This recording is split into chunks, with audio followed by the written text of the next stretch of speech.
केशवापुर गांव में वेंकटेश और पद्मा नाम के पति पत्नी रहते थे। उनके प्यार के निशान हैं चंद्रिका और हरिता। चंद्रिका बहुत काली लड़की थी, पर हरिता बहुत गोरी थी। सभी जान पहचान वाले और रिश्तेदार मजाक से काली दीदी और गोरी बहन कह के बुलाते थे। दोनों नाम से ही दीदी बहन हैं, पर सांप और मंगूस जैसे हर दिन झगड़ा करते थे। एक दिन वेंकटेश और पद्मा रिश्तेदारों के घर फंक्शन को जाते हैं। उस दिन शाम के समय हरिता सोफे में बैठ के टीवी देखती रहती है। इतने में चंद्रिका भी वहां आके सोफे में बैठती है। हरिता, एक बार न्यूज़ लगाओ। अरे दीदी, ये ब्लैक रिमोट काम नहीं कर रहा। माँ को कितनी बार बोलने पर भी नहीं सुनती। जब भी रिमोट खराब हो जाता है, बस ये ब्लैक रिमोट लाते हैं। ये ब्लैक, छी, ऐसे कह के हरिता रिमोट देते समय चाहिए करके इतनी बार ब्लैक ब्लैक कह के उसका अपमान कर रही है करके उसे समझ में आता है। तब वो दुख से आंसू बहा के हरिता के पास से रिमोट लेते समय हरिता उस ब्लैक रिमोट को नीचे छोड़ देती है। वो रिमोट टूट जाता है। हरिता चाहत से ही ये सब की करके चंद्रिका को समझ में आता है। सब कहते हैं ब्लैक नजर उतारने के सिवा किसी काम का नहीं है। तू क्या कहती है? सच है ना बहन, काले रंग से नजर नहीं उतारने से सफेद, लाल और एक कलर को किसी न किसी समस्या होगी। अगर काला रंग नहीं है तो दूसरे रंगों का पहचान ही नहीं रहता। ऐसे तोड़ना बहुत आसान है, पर क्या तू उस रिमोट को ठीक कर सकती है हरिता? नहीं ना, काले रंग के बिना जीवन ही नहीं है। तो कुछ भी बोल दीदी, मुझे तो काला रंग बिल्कुल पसंद नहीं है। मैं दूसरा रिमोट खरीद सकती हूँ, तो इसे क्यों? वो गलत है। तू देख रही टीवी में इतने सारे रंग कैसे आ रहे? क्योंकि उस टीवी में ब्लैक कलर नहीं आता ना। नहीं, क्योंकि टीवी के चारों ओर काला रंग ही रहता है। अंदर दिखाए रंगों को बाहर रही ब्लैक कलर सुंदरता लाएगी। ये सब बातें हरिता को हजम नहीं होते और गुस्से से टीवी के पास आके उसे उठा के नीचे फेंक देती है। बस टीवी 2 टुकड़ों में टूट जाता है। ये क्या हरिता, तुमने ये क्या किया? पागल हो गई क्या? तेरी जिंदगी भी ऐसी ही है रे। काले रंग के बिना टीवी नहीं है बोली ना। अब देख, वो काला रंग टूट गया। ऐसे घमंड से कह के वहां से चली जाती है। चंद्रिका सोफे में बैठ के रोती रहती है। ठीक उसी समय रिश्तेदारों के फंक्शन को गए वेंकटेश और पद्मा अंधेरा होते देख के घर जाने के लिए परेशान होते रहते हैं। पद्मा बहुत परेशान होती है। उसके दोनों बेटियों के झगड़ों के बारे में सोच के और ज्यादा परेशान होने लगी। उस गांव के बस स्टैंड में वेंकटेश और पद्मा खड़े रहते हैं। सुनिए जी, ऑटो को बुलाइए ना, पता नहीं ये बस कब आएगा। ऑटो नहीं पद्मा, हम बस में ही जाएंगे। अभी ऑटो बुलाने से वो हमारी संपत्ति पूरा पूछेगा। अब बात जाने दीजिए ना, मुझे बेटियों की बहुत चिंता हो रही है। मैं आपको पहले ही बोली मैं नहीं आऊंगी करके। आपको अकेले जाने बोली, पर आप नहीं सुने। इसलिए ना मैं भी टेंशन हो रहा हूँ। ऐसे दोनों रोड पर खड़े हैं करके भूलकर पति पत्नी दोनों झगड़ने लगते हैं। इतने में उनके पास एक ऑटो आता है। पता बोल के पद्मा ऑटो में बैठती है। मजबूरन से वेंकटेश भी ऑटो में बैठता है। ऑटो वाला वहां से उनके पता की तरफ चलने लगता है। रात को 8 बजे वेंकटेश और पद्मा दोनों घर आते हैं। हॉल में टूटे टीवी और रिमोट दिखाई देते हैं और वहां सोफे में बैठकर रोती हुई चंद्रिका भी दिखाई देती है। वेंकटेश और पद्मा घबराकर बेटी से विषय पता लगाते हैं। हरिता को बुलाते हैं। हरिता फोन में बात करते हॉल में आती है। माँ दोनों को डांटती है। इस तरह थोड़े दिन बीत जाते हैं। काले और गोरे बहनों को शादी के रिश्ते तय होते हैं। काले रंग में रहे चंद्रिका को मिल्क बॉय जैसे लग रहे राजेश पसंद करता है। हरिता को काला रंग बिल्कुल पसंद नहीं है, पर उससे प्यार करके उसके बिना मर जाएगा कहने पर काले रंग में रहे विनोद से शादी करती है। थोड़े दिनों तक हरिता और विनोद का परिवार ठीक था, पर बाद में विनोद के किए धोखे एक एक बाहर आने लगते हैं। तब गुस्से से विनोद को हरिता मार के ऐसे पूछती है, तू प्यार के नाम से इतना बड़ा धोखा दिया, धोखेबाज, छी छी। तुझे काला रंग बिल्कुल पसंद नहीं है ना? तू काला रंग बिल्कुल देखना नहीं चाहती है ना? उस दिन कॉलेज में तेरा नोटबुक नीचे गिरने से मैं निकाल के दिया, उसके लिए तू मुझे जोर से थप्पड़ मारी। तब मैं ठान लिया कि मैं तुझे प्यार के नाम पे धोखा दूंगा करके। ये देख, अब मेरा दिल भर गया। तेरे लिए ये सब बहुत कड़वा है ना? तुझ जैसे धोखेबाज से जिंदगी बिताने के लिए मैं कल की पीढ़ी लड़की नहीं हूँ मिस्टर विनोद। मैं इस जमाने की पत्नी हूँ। डाइवोर्स के लिए रेडी रहो। मुझे पता है तेरे बारे में। मैं तुझे कम कैसे सोचूंगा हरिता। दोनों मंजूर करने से ही डाइवोर्स होगा, ये मुझे पता है। मैं डाइवोर्स नहीं दूंगा, कभी नहीं दूंगा। इतनी आसानी से मैं तुझे छोड़ूंगा नहीं। ऐसे कह के हंसते हुए वहां से चला जाता है। उस दिन से हरिता को विनोद हर रोज एक एक विषय में टॉर्चर करके नर्क दिखाता रहता है। एक और काले रंग में रहे चंद्रिका की जिंदगी आराम से बहुत खुशी से बीतने लगी।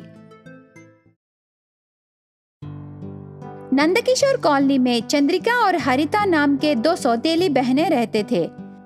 चंद्रिका को बहुत बड़ा बाल था और वो बहुत सुंदर लड़की थी, पर हरिता छोटे बालों में मॉडर्न ड्रेस पहन के बहुत स्टाइल से रहती थी। बेडरूम में रहे ड्रेसिंग टेबल के पास खड़े होकर चंद्रिका उसके लंबे बालों को देखने लगी।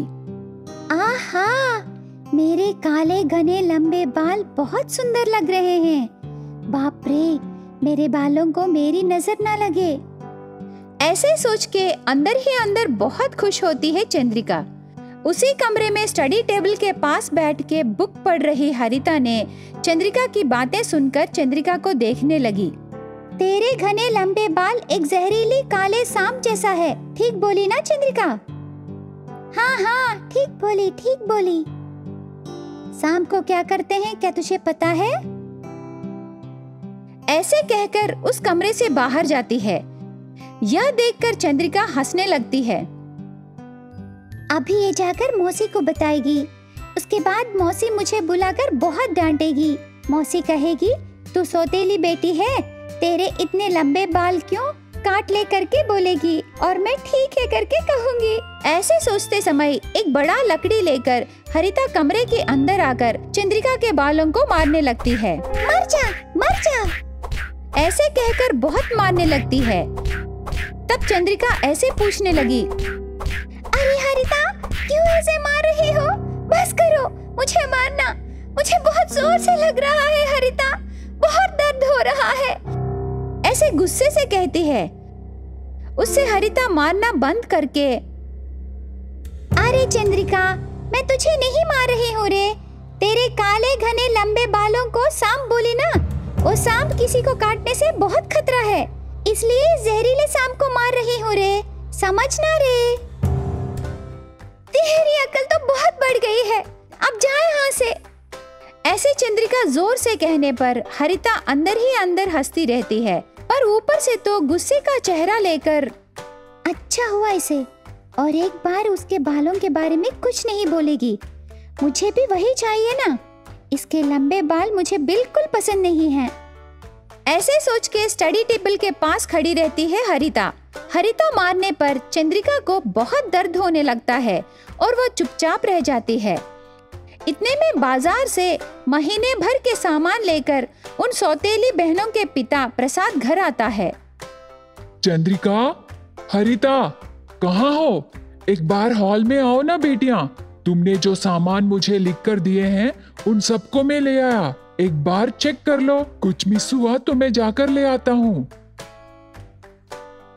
ऐसे उनके पिता बुलाने पर बेडरूम में रहे दोनों बहनें हॉल में आते हैं। हरिता लिख कर दिए सामान, hair oil, face cream, body lotion, lipstick, perfume पूरे चेक करती है। उसके सामान लेकर एक थैली में डालती है। उसके बाद चंद्रिका आके उसके सामान देखती है। उसके लंबे बालों के लिए तरह तरह के हेयर ऑयल्स लेकर बाजू रखती है। इतने सारे ऑयल बॉटल्स को देखकर हरिता शॉक हो जाती है। तब उसके पिता से ऐसे कहने लगी, पापा, मैं 2 ऑयल बॉटल्स पूछने से बहुत बड़ा झगड़ा कर देते हैं, लेकिन आप चंद्रिका के लिए इतने सारे ऑयल बॉटल्स खरीद के लाए। ये कहाँ का न्याय है पापा? वेरी सिंपल बेटी, तेरे बाल तो बहुत छोटे हैं और चंद्रिका के बाल बहुत लंबे हैं। उसके बाल काले रंग में रहने के लिए एक ऑयल, लंबा होने के लिए एक ऑयल, जड़ों से मजबूत रहने के लिए और एक ऑयल, और बाकी ऑयल्स किस किस के लिए हैं चंद्रिका को ही पूछना है। ऐसे कहते समय चंद्रिका उनके पास आती है। गुस्से से देख रही हरिता को देखकर चंद्रिका हंसते हुए ऐसे कहने लगी, तुझे कुछ डाउट्स है तो कमरे के अंदर आना हरिता, हम वहाँ बात करेंगे। ऐसे कह के ऑयल बॉटल्स को लेकर वहाँ से चली जाती है। इसके बालों का बकबक मैं सह नहीं सकती, इसे कैंची या चाकू से काटना होगा। उससे भी नहीं हुआ तो कटिंग मशीन लाकर काट दूंगी। ऐसे मन में सोचते समय कॉलिंग बेल का साउंड सुनाई देता है। वो है ना, वो देख लेगी। ऐसे मन में हरिता सोचते समय चंद्रिका आकर दरवाजा खोलती है। सामने विशाल रहता है। विशाल को उसके सामने आदर्श लड़की चंद्रिका दिखाई देने पर एक क्षण वो बहक जाता है। कौन हो आप? क्या चाहिए आपको? मैं हरिता के लिए आया हूँ। हरिता, हरिता। स्टडी टेबल के पास रही हरिता विशाल की आवाज सुन के भागती हुई हॉल में आती है। वहाँ चंद्रिका और विशाल बातें करके हंसते रहते हैं। हरिता गुस्से से आकर विशाल को लेकर बाहर चली जाती है। ये सब देखकर चंद्रिका हंसती है। हरिता, वो कौन है? परी की तरह लग रही है। उसके काले लंबे बाल बहुत सुंदर हैं। तू भी अपने बालों को बढ़ा सकती है ना हरिता? गुस्से में रही हरिता उसके पास आए विशाल भी चंद्रिका के बालों के बारे में ही बात करने पर हरिता का गुस्सा और ज्यादा होता है। तब उसे डांट कर वहाँ से भेज देती है। बाप रे, मेरे विशाल को भी उसकी तरफ मुड़ा रही है। अब और देर नहीं करना चाहिए, आज रात को ही उसके बालों को काट दूंगी। ऐसे सोचकर उस दिन रात को चंद्रिका सो जाने के बाद हरिता जाकर उसके बालों को काटना चाहती थी। उस दिन रात को 11 बजे के बाद बेड पर सोई रहती है चंद्रिका। उसके बेडरूम में जाकर चंद्रिका को नींद से उठाती है उसकी सौतेली माँ। चंद्रिका, मेरे रूम में फैन खराब हो गया है, तू जाकर वहाँ सोना। ऐसे कहते ही चंद्रिका उस कमरे से निकलकर सौतेली माँ के कमरे में जाकर बेड पर सो जाती है। 1 घंटा बीतने के बाद हरिता चंद्रिका के कमरे में आकर कौन सोया है बिना देखे उसके बालों को काट देती है। सुबह हरिता नींद से उठकर हॉल में आती है। सोफे में बैठकर उसके छोटे बालों को देखकर उसकी माँ रोती रहती है। यह देखकर हरिता शॉक हो जाती है।